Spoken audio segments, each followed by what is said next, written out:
it is so pressure filled. They're bound to fail, just like the basketball player on the free throw line. This is the Begin Within podcast, where we believe real, lasting health and fitness requires you to start inside before you work out. I'm your host, Nate Slegger, and I'm here to show you behind the scenes of fitness. You already know exercise is good for you, but what about all the other things in life that affect your fitness? If you're looking for extra motivation to get started or to make sure you keep going, this is the place for you.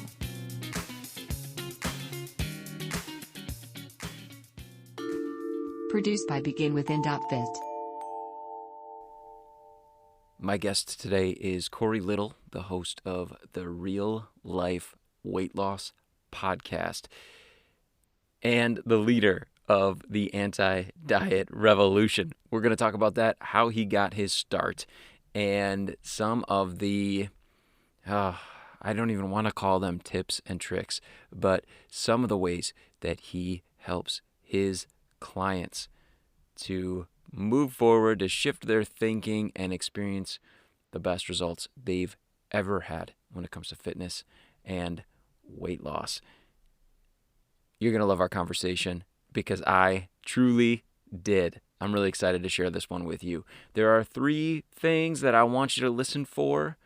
Number 1, why it's so important that we shift away from the diet mentality. You're going to hear Corey use that phrase, diet mentality, and how we can shift away from it and why we must do it in order to ultimately be successful.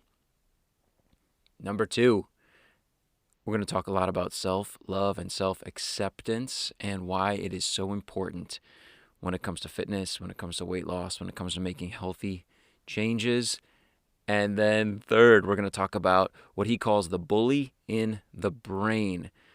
Super interesting and a big part of his work. So I want you to pay close attention to that and how you can listen for the bully in your brain so that you can ultimately be successful and make sure that you are not holding yourself back, getting in your own way, or being a victim of self-sabotage.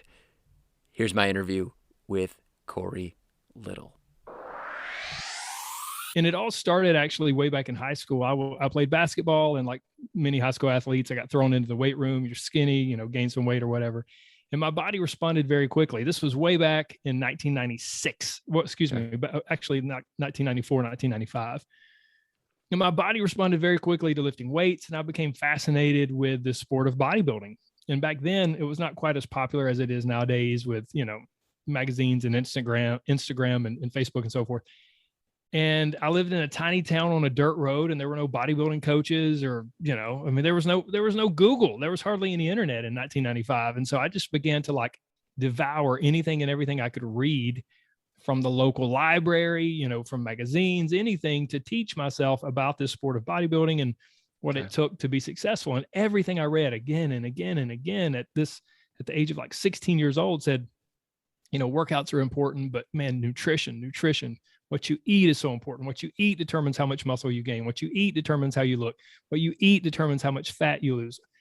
And as a 16-year-old raised in the South, it's like what I eat. So what I shouldn't eat, cornbread or fried chicken. It was this definite learning process. So then fast forward, I competed in my first bodybuilding competition when I was 17 years old. I won. Not long after that, maybe within a year, I had a sponsorship from a supplement company, and man, I was off to the races. And I went on to get a degree in allied health, a degree in nutrition science. And I was very fortunate, very blessed to have a great career in bodybuilding. I competed on a national level. I only finished out of the top 3 one time. I snagged a junior Olympic gold medal. I placed second in the Super Body World Championship, second at the Hercules International. So I was so blessed and so fortunate to have this great career. And then here I am in my professional career as a trainer and nutritionist, and I'm really excited and I want to help people. And I'm like, why can't they just do what I tell them to do? What's wrong with, why can't they just do what I do? Why can't they just work out 5 or 6 days a week and eat nothing but broccoli and, grilled chicken and, stuff like that? There was this massive gap between what I would tell them to do, and then what they would actually do. And then like it all came together and made sense kind of as my world crumbled in a way. So just like this, boom, I went from being the biggest, strongest guy in almost any gym I walked into with a room full of bodybuilding trophies to suddenly within a period of a few months being almost kind of that dreaded skinny fat. You know, I hate that term, but that's kind of what it was. I had a pretty nasty lower back injury. And then I also had a bacterial infection in the lining of my stomach that it took about 3 months to diagnose. Wow. So like I was nauseous, or I would eat something and then I would, have, all kinds of digestive upset symptoms. And, it was crappy, and no pun intended. And so, after about 3 or 4 months, I had lost muscle, I'd gained fat. Around this time, I also got married, and I was like, I don't want to do that stuff that I used to do. Like, I don't want that extreme approach that I took with bodybuilding. And I realized, like, for me, for my entire life, it had been, I was all on, all in, all out for bodybuilding, or I was off. I was nothing. I was all or nothing. I was on or off. And it like, boom, it just like a light bulb went off in my head. Like, wow, this is exactly how my clients feel. Like, I don't want to do that stuff anymore. And they don't want to do it either. And so at that point, I really began to shift my focus from being this nutrition and exercise nerd, because I love that stuff. I love studying it, but I shifted my focus from that to psychology, to the science of, what research tells us on how we change our behaviors. How do we actually, we've all heard that term like, oh, I need to make a lifestyle change. Well, that's great, but nobody teaches how to make a lifestyle change. So I set out like, how do I teach these people to make a lifestyle change? How do I bridge the gap between, what I know is wonderful and helpful for people versus what I can actually get them to do? Like, how do I find that middle ground? And so honestly, like the last 10 years of my career, that's what it's been. And that's where I kind of developed the term anti-diet, because there's a diet mentality, which is all or nothing and on or off. And I'm sure many of you, I'm sure you can identify with this. I'm sure many of your listeners are kind of nodding their head. They're like, yeah, that's absolutely right. Like, I got to get motivated. I got to go grocery shopping. Maybe I need to buy like a Fitbit, or like, of course, join a gym and get all excited and buy new shoes so I can go running and walking and whatever, and this and that. And then I need to change my entire life starting Monday. And then what happens? We like cling on with white knuckles. And then by Thursday, we slip up a little bit. And then we go, oh, I just screwed up. Well, I'll start over fresh on Monday. That's on off. That's all or nothing. That's the diet mentality. And then the other really, really like insidious thing, the really sneaky, evil thing about the diet mentality that gets woven in there, and we don't even realize it is, the diet mentality says, you'll be okay. Life will be better. You'll be prettier. All of these things, like you'll fix your life when you lose weight. Like once you lose weight, once I lose weight, everything will be better. Once I get this 20 pounds off, once I get back to 150, once I get back to 200, whatever, everything is conditional. Like there is very little self-love. There's very little self-acceptance with the diet mentality, because it all hinges on you being successful. So then it's not only this on or off mentality, it's this pressure-filled, like, frantic pursuit of weight loss. And you're trapped in that. The anti-diet approach, the anti-diet movement, the anti-diet mentality is completely the opposite. It's not on or off. It's not all or nothing. It's, you know what? We're going to take a few small steps and we're going to learn to live in the middle. And it's not going to be overwhelming. And we are going to embrace intentionally, purposefully self-love and self-acceptance right now, because what we know is the more you love yourself now, the more positive things you'll want to do for yourself. And then here's the kicker too, that people don't realize. I have coached countless physique athletes, and I'll shut up in a minute and let you come back in. I get excited about this stuff. Preach. Yeah. But I've coached countless physique athletes. I've been there myself. I've done photo shoots for magazine. Like, I've stood on stage. I have a room full of trophies. I've coached women and men to 5% body fat, standing on stage, getting trophies, becoming professional physique athletes. And I can't tell you how many look like the cover of a magazine, and they were absolutely unhappy with their body. And that is why, with this anti-diet revolution, this anti-diet mentality, I so emphasize the self-acceptance and self-love, because here's the truth. If you don't love yourself now, you won't love yourself then, whatever then is for you. 20 pounds from now, You know what? So many times people will go, I just want to lose 20 pounds. And then they lose 20 pounds and they go, well, I guess I need to lose 10 more because I just don't look how I thought I would look. Yeah. And, you know, they attach so much to a certain number on the scales. And man, the scales will, they are a nasty little booger. They, I often like to say in my podcast that the scales rarely tell the truth and they never tell the whole story. And you know this. I mean, you're a fitness professional. You know, there's so much more to life in the scales. So anyways, that's absolutely a little somewhat quick background I history love it. of me and the anti-diet revolution. I love that approach. I'm curious as I was listening, when it comes to making that transition between like this diet culture, the on and off approach versus maybe the other end of the spectrum that I heard you talk about, the self-love. And then the more you love yourself, the more you do healthy things for yourself, take better care of yourself.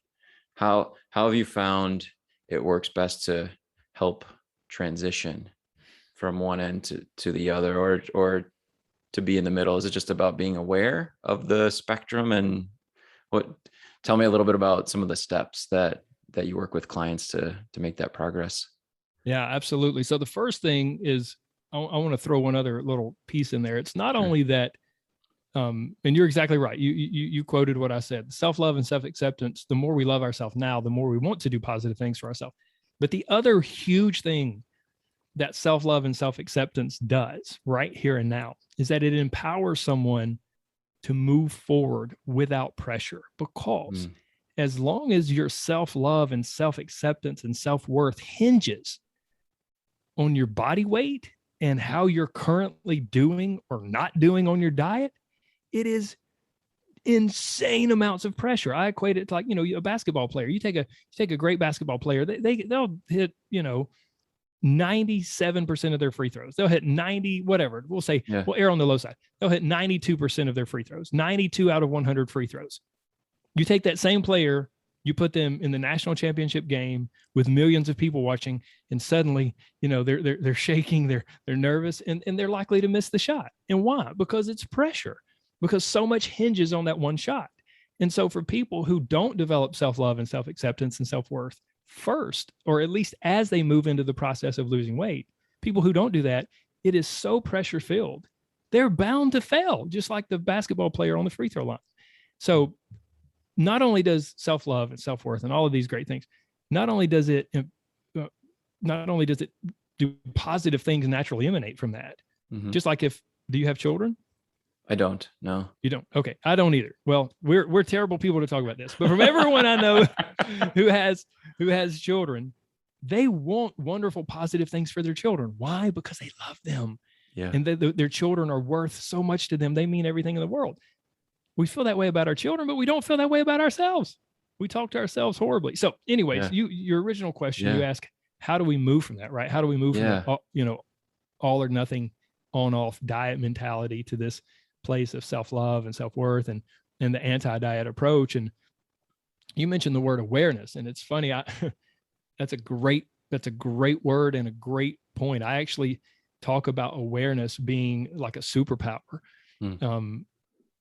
I always say, like, you know, I could have cancer growing inside of me, and if I'm not aware of it, I'm powerless. And so this piece of awareness is something that I think so few people have, and comes up to something we were talking about before we actually, you know, kind of started the episode here. A term that I use called the bully in your brain. Yeah. For so many people, especially people who are striving to lose weight, they have this incessant, horrible, negative voice in their head. Yeah. And I call that the bully in the brain. And the bully's job is to berate you and belittle you and remind you of every time you failed and assure you that you will never be successful. The bully in your brain, its job is to keep you exactly where you are and to not let you make progress. And when you do make progress, just gently pull you back and get you back to where you were, because anything beyond this, anything outside of where you are right now is scary and it's uncomfortable. So the bully just keeps you there. Yeah. If we can begin to become aware of that bully, and this is one of the things and one of the skills that I teach inside my coaching group. awareness around the fact that our mental talk is not necessarily us. Like we just think that everything that zips through our brain is me. That's who I am. And those are my thoughts. And I thought those, and we separate it. You have you and you have the bully in your brain. Yeah. As one of my clients said, and I love this, she said, I have the believer in my brain and I have the bully in my brain. And that's right. The believer is you. And that's, you and what you want out of life and your vision for your life and where you want to go. And the bully is that negative voice that's going to do everything possible to keep you where you are. So yes, that awareness piece is massive. There's a number of things we do to kind of move people in that direction. Number one, we intentionally, and this scares the bejesus out of people, but we intentionally slow the process of weight loss down. Okay. I just had a conversation with a lady in my coaching group, and in 2 weeks, she like zipped through the entire program, and she was trying to like people who are really stuck in that all or nothing diet mentality. They take my, intentionally slowed down step-by-step process, and then they try to cram it all in, and start it all at once. Yeah. And I'm like, oh, people in the group kind of laugh. They're like, oh, you're about to get whoa Nelly. Because I'll jump in and I'll be like, whoa Nelly, whoa. Let me get through this. I want to lose weight. yeah, exactly. And I'm like, you're missing the point. Like you put the cart before the horse, missing the whole thing. You're missing the forest for the trees. However, whatever phrase you want to use, whatever euphemism. But yeah, so we slow the process down. That begins to destroy that all or nothing perfectionist mentality. And then just as much as we focus on nutrition or exercise or any of those things, we focus on the brain. One of the big things I like to say on my podcast is if you want to change your body, you must first change your brain. Mm-hmm. Whatever trickles in up here trickles down to your body. It's just the way it works. So we focus just as much on changing the brain as we do anything with your body, with food or exercise. And it really becomes this really synergistic, amazing thing, because as we begin to change the food someone's eating, and they begin to make those great decisions, they begin to build trust within themselves. They begin to appreciate what they're doing, appreciate the decisions they're making. And then they're using that awareness piece also to catch, oh, wow, guys, they'll jump in the group and post. And they just take to it. It's so beautiful. Man, the bully in my brain was saying this and this and this today. Guys, the bully's on me hard today. And then we jump in and we help and we coach them through that. And the bully always is just, the bully's just lying. The bully is taking a tiny piece of truth, twisting it, and lying to someone. And so, those are just some of the ways. I could go on and on, but I'll stop right there. That's awesome. I'm curious, like, let me just ask my magic question, just sort of, in wrapping up, if someone is listening that, like, for them, this is, whoa, never thought of it this way. Like, this is all brand new. What recommendations would you have, or what recommendation would you have on the best first step for them to take to move forward from here? Yeah, that's a great question. I think first would be the realization and just embracing the truth that if you want to change your body, if you want to change anything in your life, it all comes from your brain. So if you're not willing to do the work, the mental work, to, as we say, to build some mental muscle, if you're not willing to change your brain and change how you think, then you can try to force it, but it's usually just going to snap you right back to where you were. So that would be the first thing, just to realize that truth and embrace that truth. And for some people, it's easier than others. Some people just don't like to go to that mental place, and because it can be tough, right? It can be emotional and it can be challenging. But that would be the first thing. The second thing I would say is just to stop. Like, I mean, for a lot of people, if they're stuck in that, that vicious diet cycle and they're just frantically chasing weight loss, stop. Just step out of that rat race, step out of that cycle. Don't diet, get rid of the shoulds. Oh, I should be exercising. Oh, I shouldn't be eating this. I should be eating a salad, blah, blah, blah. Get rid of all, because as long as you're stuck in that, you're stuck in all or nothing. You're stuck in the on-off mentality. So stop, step out of that, and then just allow yourself to rest and breathe. And then you will be empowered to begin practicing some awareness around your brain. And then beyond that, like, just if and when someone steps back into it, I mean, of course, like, whether it's me or another great coach or one of, I know you guys have programs, and I'm confident they're fantastic. So whether it's the name of your program is Begin Within, right? Just like the podcast. Mm-hmm. So whether it's Begin Within, whether it's one of my programs, whether it's someone else, whatever, I think it's great for people to get help. But if, like, it's hard to coach yourself. We can't see what we can't see, Right. And so we can't see what's in our blind spot. So it's great to have that third person. Or that third group or program or whatever it is.